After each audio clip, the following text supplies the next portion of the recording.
Fala galera, meu nome é Felipe e hoje eu tô aqui para tirar uma das dúvidas que mais chegam pra gente, que é em relação a preposições. Então eu falo in the house, on the house, in September, on September. São dúvidas extremamente comuns, mas nessa série de vídeos aqui eu prometo pra vocês que eu vou resolver todos esses problemas. Antes de começar o vídeo, não esquece de se inscrever aqui no canal se você ainda não é inscrito, deixar o seu like aqui embaixo também. Nossas redes sociais estão todas aqui na descrição, assim como o site da Punkify. E aqui no canal a gente tem de segunda a sexta às 7 da noite, lives gratuitas com matéria e aula de verdade, tá? Então não perde. Ativando o sininho aqui embaixo das notificações, você vai ser avisado das próximas lives. Então é isso, galera. Vamos começar aí a resolver esse problema das preposições para vocês não errarem mais isso. Bom, vamos começar esclarecendo aí o que é uma preposição, né? Porque sem a gente entender isso, não adianta muito qualquer outra informação nesse vídeo.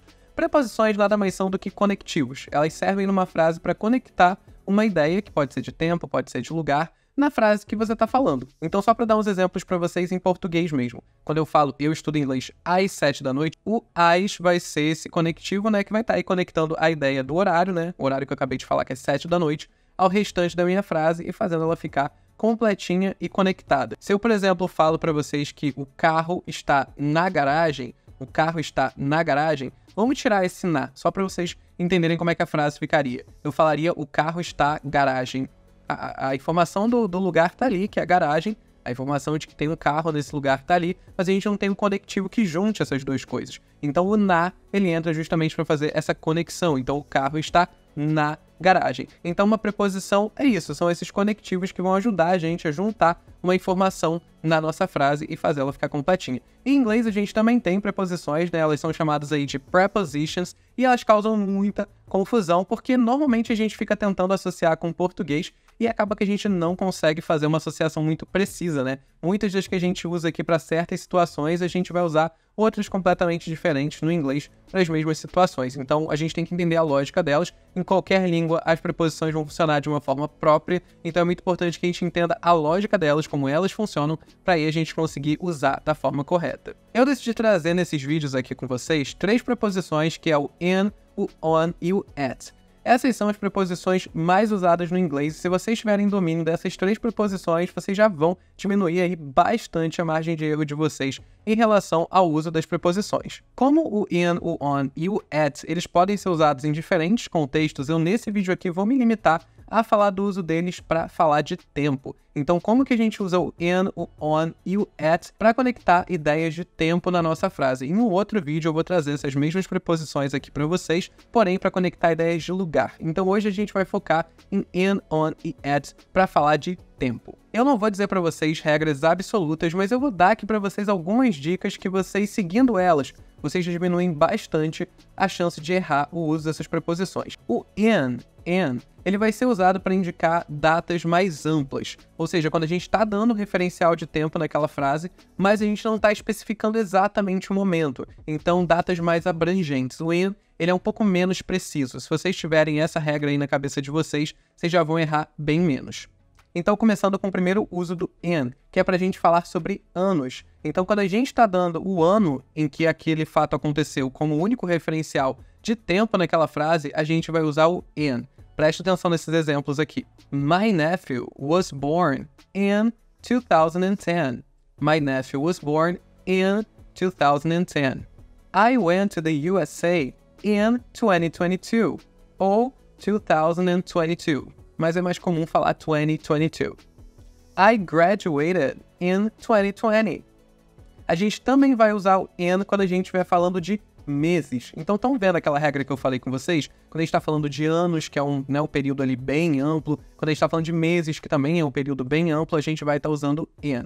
Lembrando que aqui a gente está falando do mês, mas a gente não está especificando o dia, tá? Só o mês mesmo. Então, por exemplo, my birthday is in September.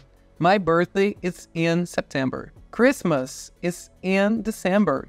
Christmas is in December. I graduated in November. I graduated in November. Terceiro uso do in é quando a gente está falando de estações do ano. Então também, períodos aí bem abrangentes. Então summer, winter, spring e fall, que são as 4 estações do ano, a gente vai usar o in para se referir a elas. Então, it's hot in the summer. It's hot in the summer. It's cold in the winter. It's cold in the winter.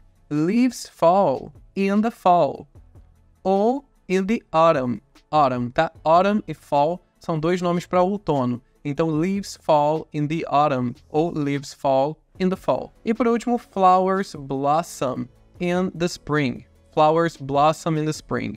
Então, todas as estações do ano a gente vai usar o in. E quarto uso do in para falar de tempo é quando a gente está falando de partes do dia, né? Momentos ali, períodos do nosso dia. Então, por exemplo, I study in the morning. I study in the morning. I play soccer in the afternoon. I play soccer in the afternoon. A gente só tem uma exceção quando a gente está falando aí de parte do dia, que é quando a gente fala de night. Night. Quando a gente fala night, a gente vai sempre usar o at. Então, at night. Tá bom? Então, a gente tem in the morning, in the afternoon, in the evening e at night. Enquanto o in dá essa sensação um pouco mais ampla nessas datas, o on ele já é ao contrário. Ele já é usado para datas um pouco mais específicas, mais precisas, né? Então, com espaço de tempo menor. Então, lembra que eu falei com vocês que quando eu digo só o mês, eu vou usar o in? Se eu digo o mês e o dia, agora que eu estreitei esse espaço, agora eu tenho uma data bem mais específica, aí eu vou usar o on. Então, my birthday is on September 21st. My birthday is on September 21st. My birthday is in September. In September. On September 21st. I traveled to Japan on July 2nd. I traveled to Japan on July 2nd. Mother's Day is on May 14th. Mother's Day is on May 14th. Quando a gente também está falando de dias da semana, né? Mais uma vez, uma data bem específica, né? Porque é só o espaço de tempo ali de um dia, a gente também vai usar sempre on. Então, I went to the movies on Friday. I went to the movies on Friday.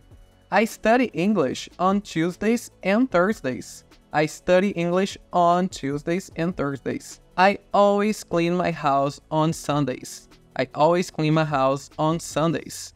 E por último, a gente tem o at, que quando a gente está usando, né, falando de tempo, ele vai ser usado unicamente para falar de horas específicas do dia. Então pensa nesse funilzinho, sabe? A gente tem o in sendo das datas mais abrangentes, depois o on um pouco mais específico e o at, que é o mais preciso de todos, que só fala de horas específicas, tá? Então horas lá do relógio, o momento exato do dia. Então, por exemplo, school starts at 1 p.m. Então school starts at 1 p.m. Muito preciso. I go to the gym at 7 p.m. I go to the gym at 7 p.m. My mom called me at 2 a.m. My mom called me at 2 a.m. Vale a gente lembrar que o at ele também vai ser usado com meio-dia, meia-noite, o nascer do sol e o pôr do sol, porque todos esses quatro exemplos são horas específicas.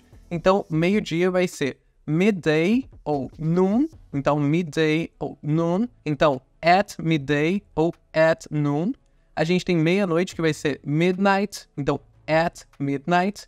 A gente também tem sunrise e sunset, que é o nascer do sol e o pôr do sol. Então, at sunrise, at sunset. Então, o at também vai ser usado para esses outros momentos do dia que a gente não se refere a eles pelo horário, mas a gente tem um nome para esses momentos exatos do dia. Esse foi só o primeiro vídeo sobre preposições aqui no canal. Ainda vou soltar pelo menos mais um com as preposições in, on e at referentes ao lugar. Então, se você gostou desse vídeo aqui, manda para os seus amigos, salva para você usar depois, que vai ser muito útil. Com essas dicas, eu garanto que vocês não vão errar mais preposições. Não esquece mais uma vez de se inscrever aqui no canal se você ainda não é inscrito, deixar o seu like aqui embaixo. Lembrando que as redes sociais da Punkfy e o nosso site estão aqui na descrição. Eu vou ficando por aqui e até o próximo vídeo.